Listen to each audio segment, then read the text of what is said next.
Hey everybody, today I'm talking about the benefits of lithium batteries and solar. This was a presentation that I just did for the Winnebago Rally. It went over pretty well, and I thought I would turn this into a video for you at home. So in this video, I'm going to be talking about the components that make up our RV off-grid system, the benefits of lithium batteries, the benefits of solar, how we use this off-grid system in our travels, and you may be surprised to find out that it's more than just for off-grid camping. So let's start with how much solar do we have and how much lithium batteries do we have.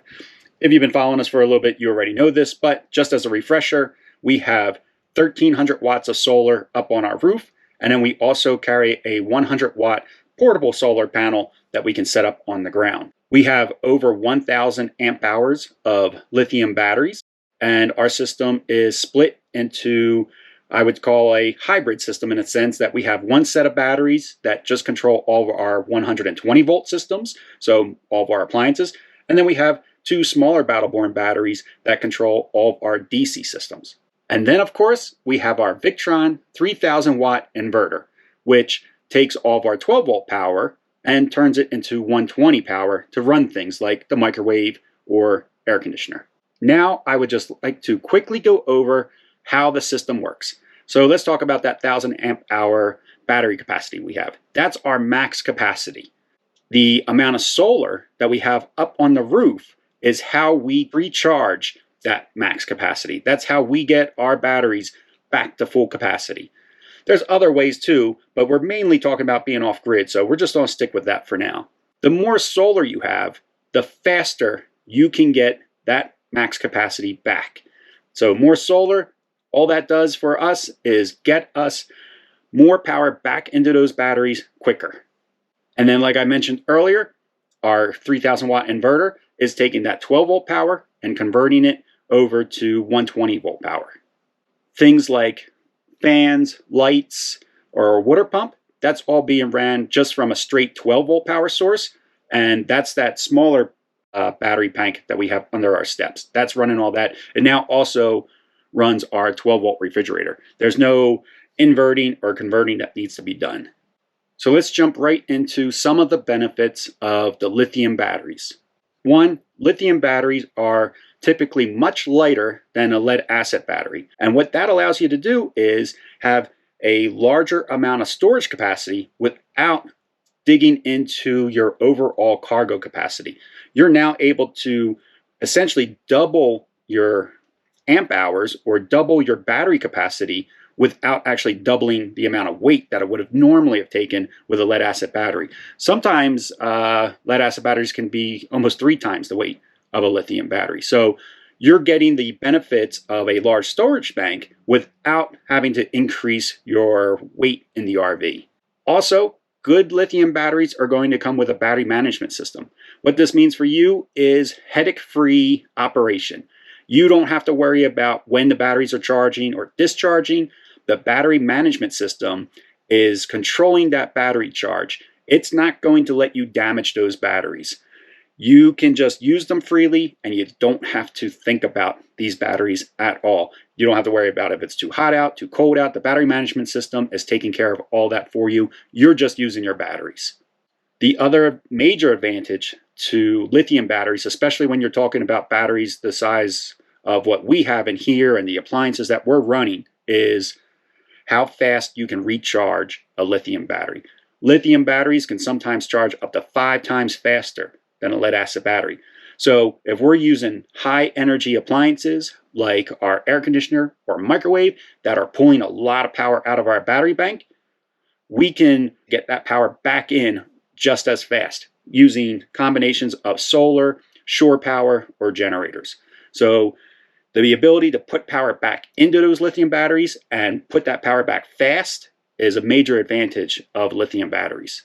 Also with lithium batteries, as far as our battle-born batteries go, when our batteries say we're at 100% state of charge, we can run our batteries all the way to 0 and not be a problem, because the battery itself, the lithium battery with battle-born anyway, and most other lithium batteries too, I believe, they already have like a built-in reserve. So you can run your batteries to 0 and not damage that battery. Again, that battery management system is what's saving you from the headache of worrying about, oh, am I going to damage my battery by using it all? So when we run our battle-born batteries down to 0, it is our usable amount that we just used.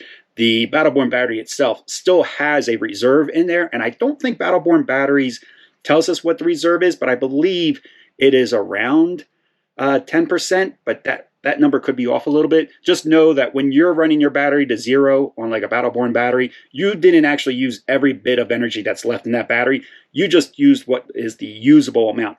So if a battle-born battery says that you have 100 amp hours of power, that's 100 amp hours of usable power that you have. Not like a lead acid battery where you really need to stay above the 50% mark. So if you have like a 100 amp hour lead acid battery, you should really only be using about 50 amps of that battery. Anything more than that, you're going to start to damage that battery and you're going to shorten its lifespan. So a popular question that we get is, what can we power with our power system and for how long? So something like our AC unit typically uses about 13 to 1400 watts per hour. So something like that, we're getting about 7 to 8 hours of runtime out of that AC unit. And that is a continuous amount of time.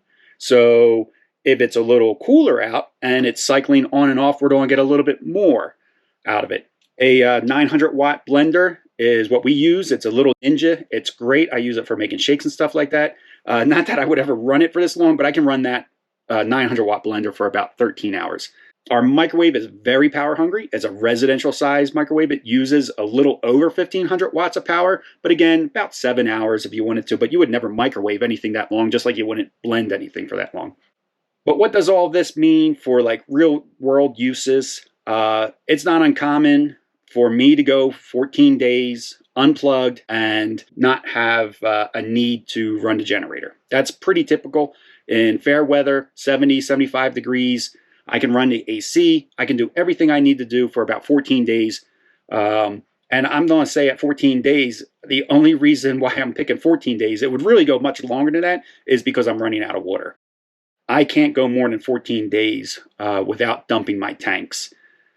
With Sabrina with me, we're actually limited to about 6 to 7 days before we have to dump our tanks of water. So our power system really is more than enough for what we needed. But as we go on, you'll see some of the reasons why we went with such a robust and such a large power system. So as I was mentioned earlier about runtimes, this is really where the benefits of solar come in. So solar is going to let you extend all of those run times that I was just talking about. So on a clear day where the temperatures are nice and cool and the sun is out, we can easily be bringing in over 1200 watts of solar during peak time. And I would say that's like from 11 to 1. Other times of the day, it's going to decrease. That solar amount will decrease. But what that's going to do is be able to extend all those run times. And this is how I'm going for 7 days or 14 days, because that solar is not only extending the time, it's in a sense, well, not even in a sense, this is literally what it's doing. As we're using power out of the batteries, it is putting the power back into the batteries. I know for some people think, the batteries have to be off or not being used to get power back into them, and that's not true. I can be running the air conditioner while recharging the batteries all at the same time. It's a great ability. The solar is literally a game changer when it comes to extending run times for all of your power systems. So not only is extending the run times a nice benefit of solar, but it saves you trips from fuel. That's less time that you got to run out and maybe get fuel for your generator and refill your generator. It's great because it's quiet. There's like almost no noise. There's no, your air conditioner will be the loudest thing operating. So if you're in a camping situation and you have quiet hours from say 10 p.m. to 7 a.m., you're getting all that power. You're recharging that power during the day, and then you're going to run silently throughout the night. No fumes. No fumes for me has been, I think, one of the best advantages of the solar and the lithium. I just recently did an Overland Expo show, and I was sitting outside just scrolling through my Instagram and Facebook, and I noticed that at the Overland show in the camping area that we were in, nobody was running generators. And it was so nice to sit outside, not just for the peace and quiet so that I could read or listen to stuff in my headphones, but I wasn't getting fumed out. And I think that was a big aha moment for me, was like, wow, this is amazing to be sitting outside in a very woodsy area and not having any fumes coming through here. Because in the overland market, I will say, solar and lithium is very popular. Very few people use generators in that overland market. And it really was apparent once there was about 300 of us all camping together. Like, it was so quiet. It was so peaceful. You could actually take a deep breath and enjoy nature. It was really nice. But we do use our system for more than just dry camping. We also can use it as a backup system to protect our dog Belle. So this system that we have wired into our RV goes through our automatic transfer switch. And what that does for us is, if the power at the post at a campground or whatever we're plugged into would go out, our battery system automatically steps in and resumes power. So if it was running the AC unit, if we had the AC set with temperature and everything, the AC would never shut off, even though the power at the pedestal cut out. And that will let Belle stay in the RV nice and comfortable, and we don't have to worry about her overheating. And we have a couple other things in place to let us know if it is getting warm in the RV, like a waggle, which is a pet monitor. But for the most part, so the power were to go out at a campground, we know that Belle still has 7 hours from the time that that power went out. So we could close that door and head out, and still, maybe the power went out, and minutes after we left, Belle would still have about 7 hours of AC runtime. If it was daylight, even more because of our solar system. And that just gives us peace of mind, because Belle has never left. Belle has never left in the RV for more than 4 hours anyway. That's kind of a long time for her. She doesn't like it, so it's normally just like if we're going out to dinner or something like that, she gets left behind. We try to bring her to everything we do, but even if things are pet friendly, they're not always Belle friendly. Belle's a special case sometimes with her anxiety and hyperness, so she does get left behind sometimes. And this is just a great way to protect her in the RV. We actually tested this once. Sabrina went out to the power post, and I stayed inside to see just how long it took for the system to reset, to get back to normal. So when Sabrina pulled that power cord from the power post, the system is so fast that the clock on our microwave did not even blink. That's how quick our battery system steps in. It is literally always on. It's always continuous. So it's just a great backup system. But we also use it for travel days. We stop, we pull over somewhere, we're at a rest area. Because the system's always on, it's quick and easy that we can microwave a meal, or I can blend something and make a shake. It's great to always have that power instant and just always on, because this means we're not turning on the generator, waiting a few minutes, making noise. Not that I don't want to say there's anything wrong with the generator. It's just so much faster and convenient just to have the power ready whenever you want to use it, rather than turning something on, waiting for the generator to warm up. Then there's a couple minutes, maybe it is only just a minute, where the system waits for the generator to get to a certain RPM before it transfers power to it. It's just so nice just to stop. The microwave's already on. We're just grabbing what we need. Our refrigerator now is running off of our 12-volt system, so it's always on. It's always powered while we're driving down the road, so we don't have to worry about how we don't keep our food cold in the fridge and the freezer. It's been a nice way to travel. Also, it doesn't always just have to be, we're stopped somewhere and camping for the night. We also, when we can, this isn't something that you always do because it's been hot this summer, but in 70 degree weather, I'll turn our dash AC off and just use our rooftop AC. If you're getting a pattern here, I like the AC a lot. I like it cold. But what that's been doing, I seem to get a little bit better gas mileage by just running the house AC unit, the rooftop AC unit, and turning off our dash AC unit.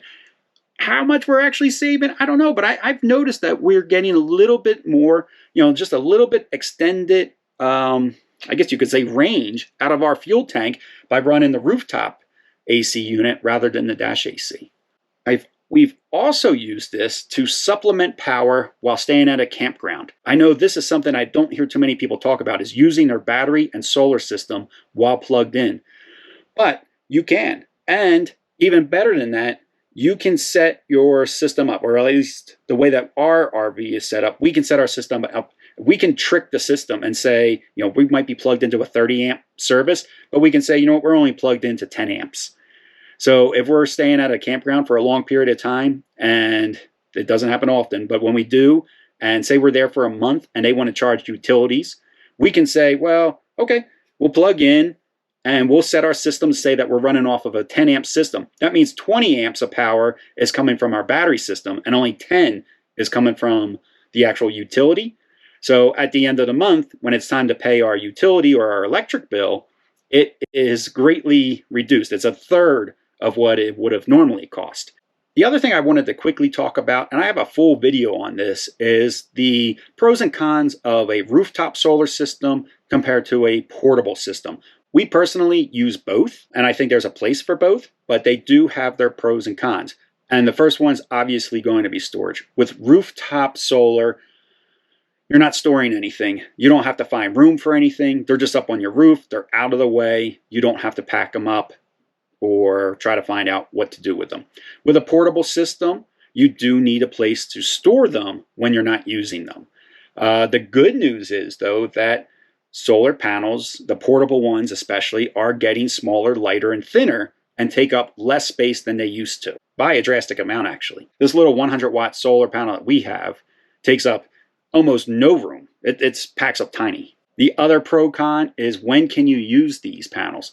Rooftop are always on. They're always working. They're always out. They're always ready to go, even while driving down the road, where the portable ones, you're only going to be using them while set up. So you don't be stopped. You don't break them out. You don't set them up. You don't use them while camping only. Efficiency. I actually give efficiency, that goes to the portable panels, because you can actually tilt and angle them and direct them exactly where you want them to be. And a 100-watt panel flat up on the roof will probably only receive about 50% of what you can get with a portable panel, where you are directing it exactly at the sun. Especially if you go out there multiple times a day and adjust it throughout the day, you're going to see huge gains from that portable panel compared to that fixed one that's up on the roof. And yeah, you can tilt them up on the roof, but you can only tilt them so much on the roof, and it's an extra step that you got to take as far as your setup up on that roof to be able to make your panels tilt, but you're only tilting them. They're not tilting and rotating. I'm going to throw theft in here only because when I did that big video of solar panels versus rooftop panels, everybody told me that I didn't throw theft as a downside of portable panels. I believe that theft is just the downside to everything. So I don't feel like theft needs to be added to portable panels. I know in Facebook groups, I know plenty of people that have had their entire RV stolen. So I don't know if theft is really a downside to portable panels. I guess depending on where you're camping, where you're going to be at for the day, if you're planning on leaving your RV, you'll have to make a judgment call of whether or not you want to pack up your solar panel and put it away or not, or maybe anchor it in some way, or lock it up in some way to tie it to something. I mean, I'm just gonna be honest. I'm from Philly. Anything can be stolen. Anything can be stolen. People can be stolen. Theft is a downside to everything, unfortunately. Where you can park is actually a pro in my book for the portable panel. Because the panel is portable and on a cord, and you can place it, kind of wherever you want, you're able to park your RV in a nice shaded area You can also park your RV in the best direction possible. And that's going to vary per RV or style of RV. For our Class A, the best way that we can point our RV is so that the back of our RV is pointing west, but that might not be the case for everybody. So, you'll be able to park your RV in any orientation you would like for today, and then move the portable panels around to get the most out of them. Or park your RV in the shade, which is super ideal, and then have your portable panels out somewhere else to collect that sun. Installation, got to give it to the portable panels again. For the rooftop panels, you may be nervous about drilling into your roof. It's expensive if you're not going to do it yourself. If you want to hire somebody to go out and put it up on your roof, and that's what we did. We hired Echo One Adventures. They did all the solar and our big battery bank that's in the back for us. Portable panels has the one up on installation, but they do have the downside of setup. So at least the installation is just once when you're doing it up on the roof, whereas the portable panels, every single time you want to use them, there's a setup process to them, whereas there is no setup process to the panels up on the roof once they're set up for the first time. Cost goes to portable panels. Portable panels are generally going to be cheaper because of no installation cost, and the panels themselves. This little 100-watt panel that I was able to get on Amazon was under $100, and it's a 100-watt panel.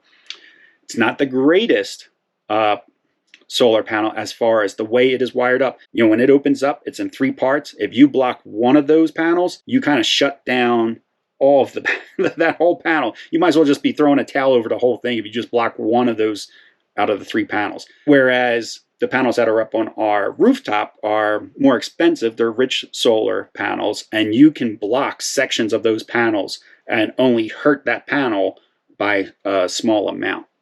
Blocking portions of those panels don't have the same effect as blocking a portion of our portable one.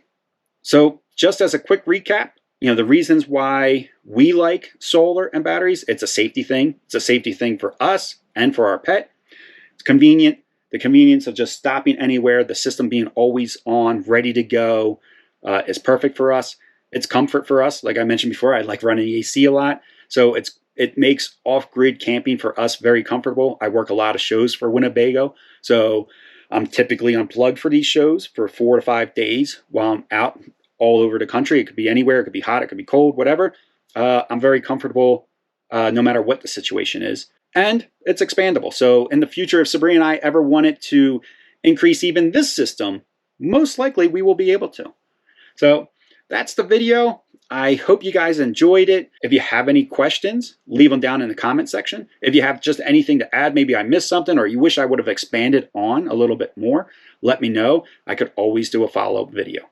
But that's it. Take care, safe travels, and I will catch you next time.